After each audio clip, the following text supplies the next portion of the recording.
Hello students, N के Mittal law class में आपका स्वागत है। मेरा नाम निधि मित्तल है। तो चलिए फिर अपनी आज की क्लास स्टार्ट करते हैं। आज जो हम एमसीक्यूज़ लेकर आए हैं वो रिलेट करते हैं इंडियन एविडेंस एक्ट से, भारतीय साक्ष्य अधिनियम से रिलेट करते हैं।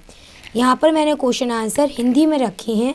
तो चलिए फिर अपनी क्लास स्टार्ट करते हैं। पहला क्वेश्चन आपके सामने है, साक्ष्य अधिनियम, भारतीय साक्ष्य अधिनियम के विधेयक को निम्न में से किसने तैयार किया? Indian evidence act was drafted by. सही आंसर क्या होगा? Sir Henry man, sir James Stephen, चौथे विधि आयोग ने, इनमें से कोई नहीं। तो इसका सही आंसर होगा सर जेम्स स्टीफेन ने। क्वेश्चन सुनिए, निम्नलिखित में से रेस जेस्टे की संबंधित धारा कौन सी है? रेस जेस्टे, इसका मतलब क्या है? जो तथ्य उसी संव्यवहार के अंग हैं जो विवादक तथ्य हैं, उससे संबंधित धारा कौन सी है? Option A section 7, option B section 6, option C section 8 या option D none of the above. सही आंसर होगा ऑप्शन बी सेक्शन 6 रिलेट करता है रेस जेस्टी से। क्वेश्चन, भारतीय साक्ष्य अधिनियम की कौन सी धारा पूर्व न्याय के सिद्धांत से संबंधित है? रेस जुडिकाटा से संबंधित है यहाँ पर।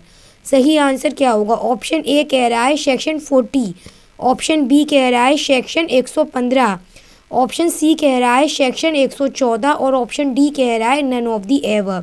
सही आंसर होगा ऑप्शन ए सेक्शन 40। क्वेश्चन बताइए, भारतीय साक्ष्य अधिनियम की धारा 14 के कौन से स्पष्टीकरण के तहत किसी व्यक्ति की पूर्व दोष सिद्धि सुसंगत होगी ऐसा बताया गया है? ऐसा एक्सप्लेनेशन फर्स्ट में है, ऐसा एक्सप्लेनेशन सेकंड में है, या इस तरह का कोई एक्सप्लेनेशन ही नहीं है?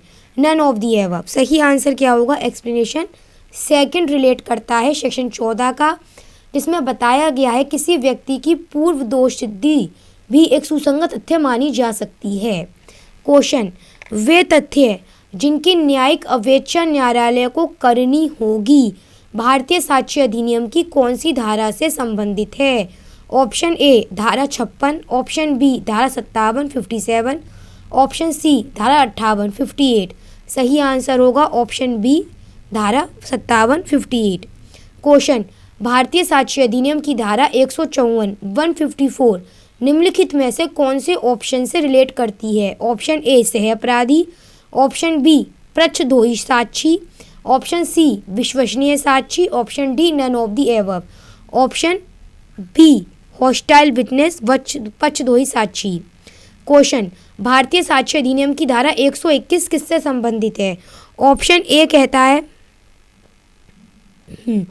ऑप्शन ए न्यायाधीश और मजिस्ट्रेट, ऑप्शन बी शासकीय संसूचनाएं, ऑप्शन सी वित्तीय संसूचनाएं, option D none of the above.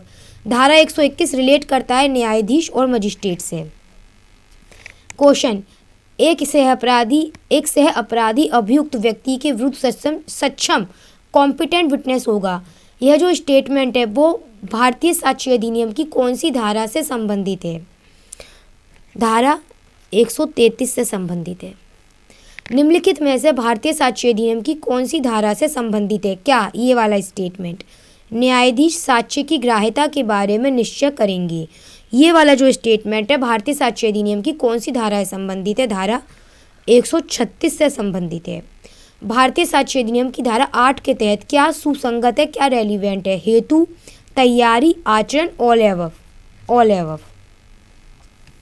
निम्नलिखित में से कौन सा सही है? आपसे पूछा गया है कि दहेज मृत्यु धारा 113 ए के तहत है? नहीं, दहेज मृत्यु धारा 113 बी के तहत है। मूक साक्षी धारा 19 के तहत है? नहीं, मूक साक्षी धारा 119 से रिलेट करता है। सबूत का भार 101 में ही है, ये वाला बात सही है। क्वेश्चन आपके सामने है, शिनाख्त परेड, इससे संबंधित कौन सा सेक्शन है? धारा 9। क्वेश्चन, भारतीय साक्ष्य अधिनियम की धारा लोक दस्तावेज पब्लिक डॉक्यूमेंट, इससे संबंधित कौन सा सेक्शन है? सेक्शन 74। क्वेश्चन, विवाह के दौरान उत्पन्न बच्चे की धर्मजता की उपधारणा किया जाना भारतीय साक्ष्य अधिनियम की कौन सी धारा से संबंधित है? धारा 112 से संबंधित है। निम्नलिखित में से सही क्या है? ऐसा प्रश्न जो उत्तर इंकित करता है वो क्या कहलाता है? ऐसा प्रश्न जो उत्तर इंकित करता है वो सूचक प्रश्न कहलाता है, उसे इंग्लिश में लीडिंग क्वेश्चन कहते हैं और इस लीडिंग क्वेश्चन को डिफाइन करा गया है सेक्शन 141 में।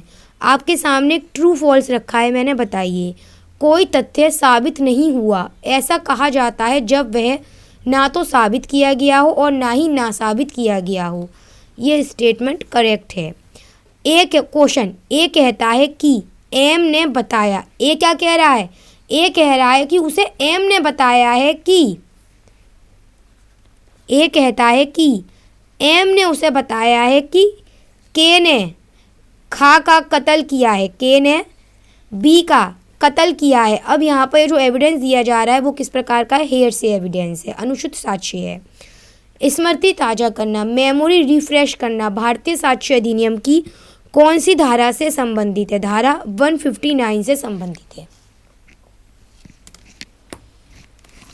इसी के साथ अपनी क्लास कंप्लीट करते हैं।